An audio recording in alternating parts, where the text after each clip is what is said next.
Hey everyone, this is our sprint release video for the conversion team for digital experience for August 11th. I'm gonna start with Gabby today. We'll just popcorn it around. Yeah, sure. So this release, I've got the time and I was able to close a lot of stuff that I had been like carrying over. So the Y Premium and Y Ultimate pages are out. Those look nice. I also did some updates on the pricing page, and I think it was mostly a pricing page, just like several different things, like to the cards and then to the table. And I also updated some of the images that were too large for some of our pages. And I think that was, I did some typography changes and little small issues here and there. And I'm still carrying over and pulling fetching the information from the YAML file for features, which is like this huge thing that we'll eventually get to. So I'm starting with it. And yeah, that's me. I'll popcorn to Jess then. Thanks. A lot done this sprint. For the features comparison page, updated the type and a couple other fixes for that page, spacing, buttons, all that good stuff. Did some work on the pricing page as well. We have all these A/B tests coming up. So one is to break the annual pricing out from the tiers and do like a little toggle. So that was worked on. Also, that toggle was moved into slippers, the DRI for slippers this week for the sprint. Did an MVC1 refresh of the release post, just kind of like colors, typography, keeping it simple this time.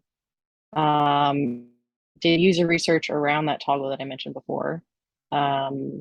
What else? Gave Gabby the images to replace that she was just talking about. And I think the install page will also be done by tomorrow, so I'm going to add that in here as well. Just a little update to the hero section.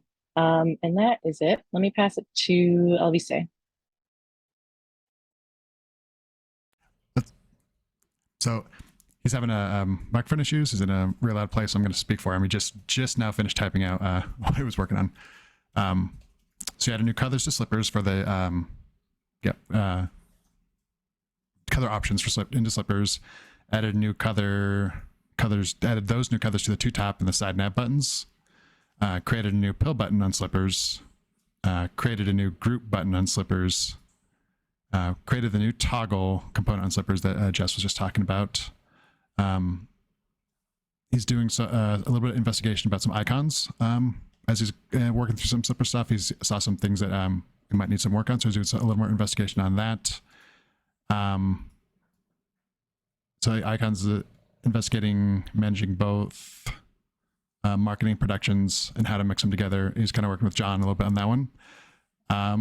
He's typing. I'm trying to give him enough time.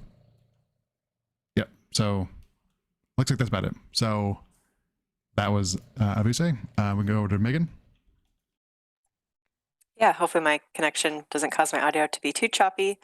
First off, just a bunch of updates to the commit page. We removed the virtual event for now, updated some content, and we added more speakers. There's an issue with the ROI calculator page's slippers icons, so those are fixed. There's a broken T-Mobile link on the homepage that was fixed, but the crux of the work for this iteration was the A/B test forms on the ROI calculator.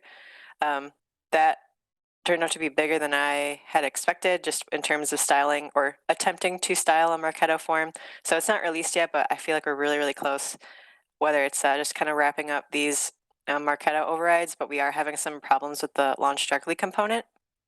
Javi and I finished that. I mean, Javi did most of the work, but we talked through just the best way to do it, and there really isn't a best way. And I started implementing that into the form, and it's not working out quite right. So I think he has some like tickets out with launch directly support and all that, but hopefully we can get that resolved quickly. I think all that's left is Dennis. I do have something to share. So finally got GA4 published for about.gitlab.com yesterday. it's a real pain in the butt because OneTrust doesn't work with Review App. It doesn't work with Tag Manager's preview mode, which is where you go to test your tags. And so I had to like publish 7 different versions yesterday and just test it on the live site. But yeah, it's working now, and I'm just gonna monitor the data that's coming in and compare it to Universal's data. And then this is just the beginning point. We'll need to do, the remaining subdomains and all of the different events, but yay. The other thing I want to talk about was the A/B test timeline. So I made the spreadsheet. At first, I tried to do it on GitLab.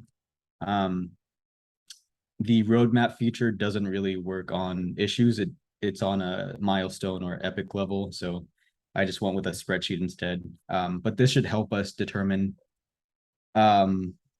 or at least see the timeline for each test. That way there's no overlapping, especially if it's on the same page. So look for the run experiment for each test. And as you can see, they should not overlap. And yeah, feel free to go in and change anything here. Like if we need to move things out, we can. And then this is just an overview of the KPI. So I think Launch Darkly will have the on-page KPI that it'll track, like clicking on buttons or submitting a form. And then after maturity date, so we'll need to allow it 40 days to mature, because people don't convert right away. And then we'll take a look at the business KPIs as well. And then I also want to add this link to the README section maybe. So maybe I'll do that. That way it's there. And I'll pass it back to Justin.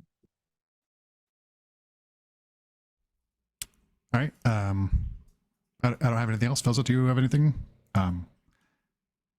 So I think we can probably call it for the sprint release.